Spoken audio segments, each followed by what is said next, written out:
Kali Diallo, défenseur des droits humains, membre de la structure Baïonnette Intelligente, estime que les journalistes sont souvent inquiétés dans l'exercice de leur métier en République de Guinée. Les journalistes sont pris en maille par rapport, disons, à l'ère, si vous voulez, dans le travail de l'information qu'ils sont en train de faire, à la recherche de l'information. Ils sont menacés par des manifestants, ils sont menacés par les forces de l'ordre. Voyez-vous, toutes ces menaces-là constituent des restrictions de liberté. La Guinée n'est pas à l'abri.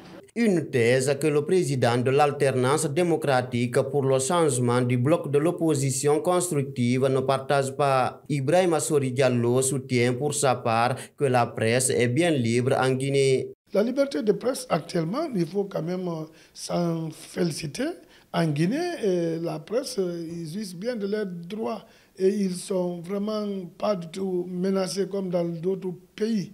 Ici, c'est nous, la presse, ils se libèrent librement et voilà, ils se vaquent à leurs affaires et ils font vraiment du bon boulot. Pour également parler de cette journée de la liberté de la presse, nous avons interrogé ce membre du Conseil national des organisations de la société civile guinéenne. Moussa Sissé a de son côté indiqué que cette journée doit être mise à profit pour améliorer les indicateurs. C'est des journées qu'il faudra profiter de ramener les questions factuelles à la surface pour qu'on puisse essayer de discuter, améliorer ces indicateurs. Il faut le prendre juste à ce niveau-là, que c'est un problème d'indicateur qu'on est en train de voir comment améliorer ça, et non de faire un procès à quelqu'un, non, il y a eu ça, il y a eu ça, sinon on ne va jamais s'en sortir dans ce sens-là.